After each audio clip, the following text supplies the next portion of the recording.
Hello friends, welcome to my channel. ఈరోజు చింతకాయ పచ్చడితో రోటీ పచ్చడి ఎలా చేయాలో చెప్తాను. చాలా టేస్టీగా సూపర్గా ఉంటుంది. దీనికోసం ఒక కడాయిలో కొంచెం 2 టేబుల్ స్పూన్ ఆయిల్ తీసుకోవాలి. ఈ ఆయిల్ వేడెక్కాక 1 టీ స్పూన్ మినపప్పు, 1 టీ స్పూన్ పచ్చిపప్పు వేసుకొని దోరగా ఫ్రై చేసేసుకోవాలి. ఈ పచ్చిపప్పు మినపప్పు దోరగా వేగాక 1 టీ స్పూన్ జీలకర్ర, 1 టీ స్పూన్ ధనియాలు కూడా వేసుకొని మొత్తం బాగా ఫ్రై చేసేసుకోవాలి. ఒక 2 నిమిషాలు ఫ్రై చేసేసుకుంటే ఫ్రై అవుతాయి. ఇవన్నీ ఫ్రై అయ్యాక ఎండుమిర్చి ఒక 10 కానీ 15 కానీ మంట ఉండేదాన్ని బట్టి, కొన్ని స్పైసీగా ఉంటాయి, కొన్ని కొంచెం అంత స్పైసీ లేకుండా కొంచెం చప్పగా ఉంటాయి. దాన్ని బట్టి మనం తీసుకోవాలి. చింతకాయ పచ్చడిలో పులుపు, ఉప్పు బాగా ఉంటుంది కాబట్టి కొంచెం కారం తగిలితే టేస్ట్ బాగుంటుంది. అందుకని కొంచెం ఎక్కువగానే వేసుకోవాలి. ఇవి 2 నిమిషాలు ఫ్రై చేసేసుకుంటే ఫ్రై అయిపోతాయి. స్టవ్ ఆపేసేసుకొని ఇప్పుడు ఒక రోల్లో ఈ వేయించుకున్నవన్నీ ఇలా వేసేసుకోవాలి. ఇవన్నీ వేసుకున్నాక వీటిని కచ్చా పచ్చాగా దంచుకోవాలి. రోలు లేని వాళ్ళు మిక్సీ జార్లో కూడా సేమ్ ఇదే ప్రాసెస్ చేసుకున్నా కూడా టేస్ట్ బాగుంటుంది. టేస్ట్ అయితే బాగుంటుంది, కానీ మనం రోట్లో దంచుకోవడం వల్ల అక్కడక్కడ ఇలా ఎండుమిర్చి పలుకులు కానీ మిగతావి కొంచెం కొంచెం నోటికి తగులుతూ మనం అన్నంలో కలుపుకొని తింటే చాలా బాగుంటుంది.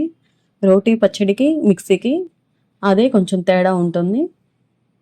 ఇవన్నీ దంచుకున్నాక మనం తీసుకున్న క్వాంటిటీని బట్టి 1 టేబుల్ స్పూన్ కానీ లేకపోతే 2 టేబుల్ స్పూన్ కానీ చింతకాయ పచ్చడి వేసేసుకొని ఇలా దంచుకోవాలి. ఈ చింతకాయ పచ్చడి ఫ్రెష్‌గా మొన్నే మా మేనత్తలు పెట్టి పంపించారు నా కోసం. ఇవన్నీ ఇవి వేసుకున్నాక ఇలా దంచుకోవాలి.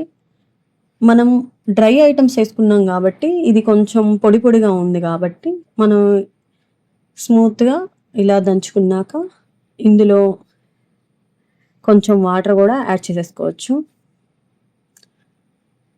వాటర్ యాడ్ చేసే ముందు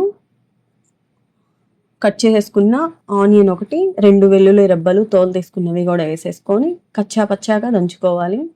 ఇవి వేసుకున్నా బాగానే ఉంటుంది, వేయకపోయినా బాగానే ఉంటుంది, కానీ మనకి అక్కడక్కడ ఇలా ఉల్లిపాయ పలుకులు తగులుతూ చాలా చాలా బాగుంటుంది. కావాలనుకుంటే ఇలా వేసుకోవచ్చు, లేకపోయినా బాగానే ఉంటుంది. ఇలా కచ్చా పచ్చాగా దంచుకున్నాక మనకి ఇదంతా కూడా ఉల్లిపాయ వేసినా కూడా కొంచెం గట్టిగానే ఉంది కాబట్టి ఇందులో కొంచెం వాటర్ యాడ్ చేసేసుకోవచ్చు. ఇలా వాటర్ యాడ్ చేసినా కూడా మనకి పచ్చడి పాడవదు, 1 వీక్ వరకు కూడా స్టోర్ ఉంటుంది. ఇలా మొత్తం దంచుకున్నాక వాటర్ వేసేసుకొని కూడా మొత్తం బాగా కలిసేలాగా ఇలా బాగా దంచుకోవాలి. ఇలా దంచుకున్నాక ఈ పచ్చడి రెడీ అయిపోయింది. ఈ పచ్చడిని మనం తాలింపు వేసుకోవచ్చు, తాలింపు లేకపోయినా కూడా డైరెక్ట్గా వేడి వేడి అన్నంలో తింటుంటే చాలా చాలా బాగుంటుంది. కొంచెం నెయ్యి చింతకాయ పచ్చడి వేసుకొని తిన్నారంటే సూపర్గా ఉంటుంది. మీకు కావాలనుకుంటే తాలింపైనా వేసుకోవచ్చు, లేకపోతే ఇలాగైనా తినచ్చు. చాలా చాలా టేస్టీగా ఉండే చింతకాయ రోటీ పచ్చడి రెడీ. ఈ చింతకాయ పచ్చడి తినడం వల్ల డైజెషన్ ప్రాబ్లం ఉన్న వాళ్ళకు కూడా ఫ్రీ డైజెషన్ అవుతుంది. చింతకాయ పచ్చడి చాలా హెల్తీ కూడా తినడం వల్ల. అప్పుడప్పుడు ఇలా డిఫరెంట్గా ఇలా పచ్చడి చేసి పెట్టండి. వేడి వేడి అన్నంలో నెయ్యి వేసుకొని తింటే సూపర్గా ఉంటుంది. పిల్లలకి అప్పుడప్పుడు ఇలా రోటీ పచ్చళ్ళు ఇవ్వడం వల్ల వాళ్ళ ఆరోగ్యానికి కూడా చాలా మంచిది. ఐ హోప్ నా వీడియో కనుక మీకు నచ్చినట్లయితే please like, share and subscribe. Thank you.